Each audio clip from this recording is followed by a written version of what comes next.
साल था 2018, वक्त शाम के लगभग 7 बजे। कड़ाके की सर्द और जगह दिल्ली का निज़ामुद्दीन। 19वीं सदी के सबसे बड़े शायर मिर्ज़ा असदुल्ला बेग खां उर्फ गालिब की कब्र पर था मैं।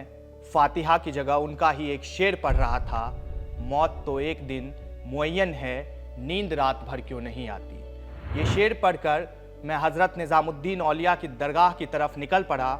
आंखों के सामने एक बेहद संकरी गली दिखाई दे रही थी। दोनों तरफ दुकानें, अगरबत्ती और गुलाब की खुशबू। गालिब की मज़ार से मैं पैदल चलते हुए दरगाह की तरफ जा रहा था कि अचानक एक लंबी कार आकर रुकी। उस कार से एक शख्स नीचे उतरे। उनके महंगे लिबास देखकर कोई भी कह दे ये बंदा तो बहुत अमीर है। दरगाह की तरफ जाते हुए उस संकरी गली में सैकड़ों मांगने वाले ठंड से कांप रहे थे। वो उस अमीर शख्स से हाथ फैलाकर पैसे मांग रहे थे, मगर उसने ध्यान नहीं दिया। वो अंदर दरगाह पर गया और हज़रत निज़ामुद्दीन औलिया के मज़ार पर चादर चढ़ाकर बहुत सारे पैसे देकर अपने कार की तरफ लौट गया। मैं वहीं खड़ा था, सामने थे हज़रत निज़ामुद्दीन तो दूसरी तरफ उनके अमीर खुसरो की कब्र।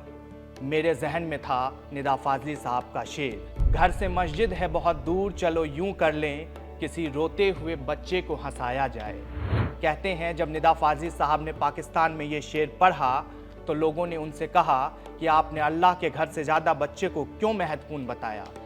इस पर निदा फाजली साहब ने जवाब दिया था, अल्लाह का घर इंसानों ने बनाया है लेकिन बच्चों को खुद अल्लाह ने, इसलिए बच्चों को हंसाना किसी भी इबादत गाह में जाने से कई ज़्यादा शबाब का काम है।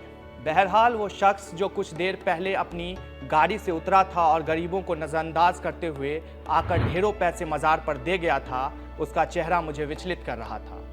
याद आ रही थी हज़रत निज़ामुद्दीन की कही हुई वो बात जिसमें उन्होंने कहा है, खुदा से इश्क तभी हो सकता है जब उसके बंदों से इश्क हो। मैंने अपने बुजुर्ग अमीर खुसरो से इजाज़त मांगी और उसी वक्त एक शेर कहा। मुफलिस ठिठुर रहा था दरगाह के द्वार पर, चादर चढ़ा रहा था वो अंदर मज़ार पर। औलिया शब्द का अर्थ है अल्लाह वाला, यानी अल्लाह का दोस्त। सूफीवाद की कई धाराएं हिंदुस्तान में प्रचलित हुई, उन्हीं में से एक धारा है चिश्ती संप्रदाय की।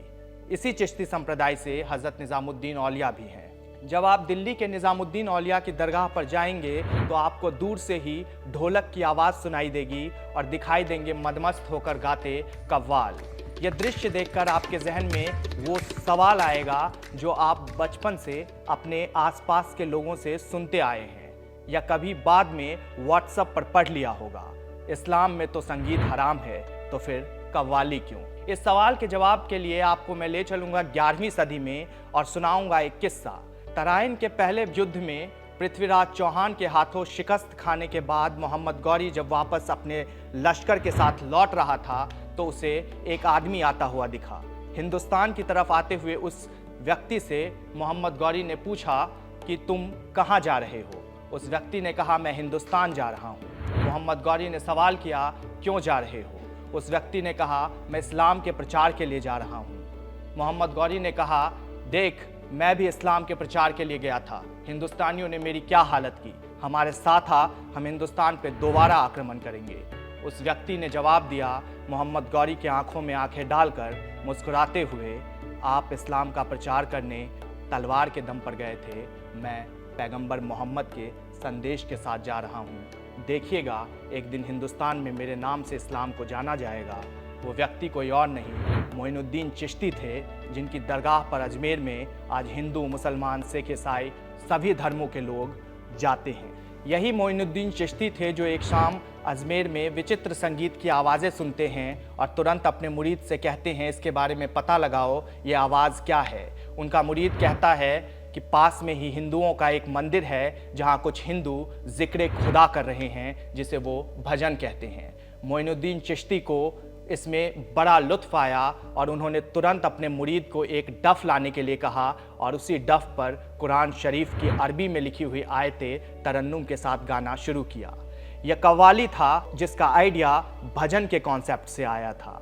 बाद में इसे अमीर खुसरो ने इतना प्रचलित कर दिया कि अब हर दरगाह पर कव्वाली होती है। 3 अप्रैल सन 1325 को निज़ामुद्दीन औलिया का इंतकाल हो गया, लेकिन अपने पीछे वो इंसानों से मोहब्बत करने का एक लंबा चौड़ा विरासत छोड़ कर गए। उनके लिए इंसान महत्वपूर्ण थे, हिंदू या मुसलमान नहीं। सियासत कुछ भी सिखाए, लेकिन कोई भी जब निज़ामुद्दीन औलिया के दरगाह पर जाता है तो ये वाला शेर जीवंत हो उठता है। दिल ही मंदिर, दिल ही मस्जिद, दिल ही कावा काशी है। हिंदू मुस्लिम सिख ईसाई लफ्ज़ों की अय्याशी है।